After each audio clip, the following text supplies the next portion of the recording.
All right, we're live. Awesome. What's up, guys? Shawn Bowen, Full Circle Investment Group, and wholesalingoutofthebox.com. Back in it again with another Lunchtime Live. So today we're talking about Funhouse floors, or just foundation issues anyway. How do you recognize them? How do you see them? How, without having to crawl to home, what do they look like? What are some telltale signs that you're looking for in when you're walking exterior, when you're walking interior? So this will be a lead up to where we can talk about, if you guys are interested, to join us tomorrow at our property walkthrough where we go over these, whether you will be there virtually or whether you can be in person. Really talks about how to break your numbers down. But let's go over the Funhouse floors game and what's that look like. So if you're going from the outside of a home and it's brick, you should be able to see where cracks in the brick are starting to form. This is where a part of the footer has started to sink in the house. Inside the house or exterior of the house, right? And that will start to allow that brick to start settling, which allows the cracks to start going up the sides. And that will indicate that there's sinking foundation issues. Other ones will be once you get in the home, whether you have a marble, a golf ball, or something, keep something with you in your vehicle to where maybe the floors look awkward. You can set it on a high part or a low part and see if that starts to roll. Right? Typically, they don't roll from, they go from the outside in, right? This is where most of the sinking happens. And another really good one is to take a look at the baseboard, right? As you look at the baseboard, see if there's a gap in between the floors and that baseboard. The baseboard will stay straight and the floor will sag underneath of it. So you'll have this like dip motion with a straight line going across, right? That's a very good indicator showing that there's a foundation issue in the house. Other ones are clear as day, right? Like the floor is either sunk in, or as you're looking along the roof, not the roof line, but maybe in the door jambs and then across the doors or in the corners, you'll see where drywall is cracking, right? So that's another indication that you've got some settling happening somewhere, right?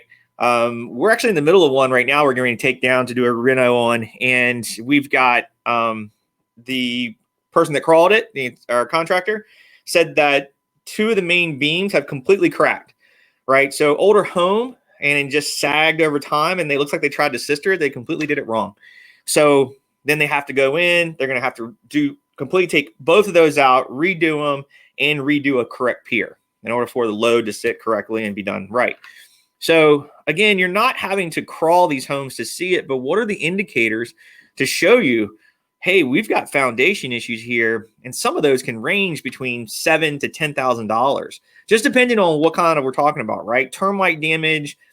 Is it just an older home where maybe over time that pier has settled and started disintegrating? It just doesn't support the home anymore.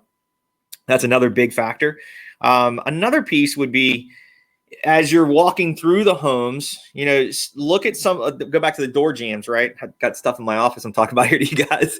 Look at the door jambs to see where the drywall might be cracking, right? And if that is in the load-bearing beam, that could be a settling issue, right? So that's a very clear indicator that there's a problem. And load-bearing walls, typically, if you're looking at an A-frame of a house and you go outside the house and let's say it's faced to you like this, right? So you're looking at the roof, but you're seeing the flat side this way. Then the main load goes through the center of the home, right? Underneath of that are piers. And then, of course, it gets picked up along the way through foundation piers, right? So most of the load sits in that main load-bearing wall. This is deciding on whether you can take things out, whether you can or can't, right? And moving things. So this is going to lead into, if you guys are interested, join us at our property walkthroughs. We go through and give big ticket numbers of what it's like to estimate these homes. As a wholesaler, how do you go through here and become somewhat knowledgeable in order to make the offer to the seller, right? A reverse engineer process. How do you make an offer to a seller based on some quick big ticket items? What does the roof cost? What do windows cost? Do you see foundation issues? How do those estimate cost? How do you get into what a kitchen, a bathroom, electrical and plumbing, paint? Like these are all big ticket items, right? So if we'll leave the link here for you guys later, but if you go to wholesalingoutofthebox.com and go to our events page, you can see where you can sign up there. And I think tomorrow we'll be in Newport News. So if you're interested, that'll be, it depends on what side of the water you're on, but you can join virtually or you can join us in person. But today, guys, we're talking to foundation issues, right? And understanding what does that look like? How do you estimate them? And estimating being how bad are they, right? Are we talking about termite damage to where my statement's always like termites holding hands, right? And that's pretty much the only way that's holding this building up. So how does that equate, right? So if you're seeing a little bit of sinking and a little bit of settling between $3,000 to $4,000, if you got full blown, all joists are gone, piers are gone, it is just old and it's time for replacement. You could get up to $10,000 on stuff like this. We got Josh over here. Are properties with basements more troublesome than properties that sit on a slab? It'd be much easier to see the underneath in a basement. I agree.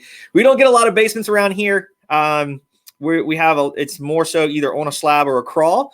So I can't really speak to the basement stuff. I think maybe in Norfolk there might be a few older homes that have them. I agree totally. If you can get underneath of it with a basement and look up and see all that exposed between plumbing and joists and all that, I agree. That'd be a way better way around it.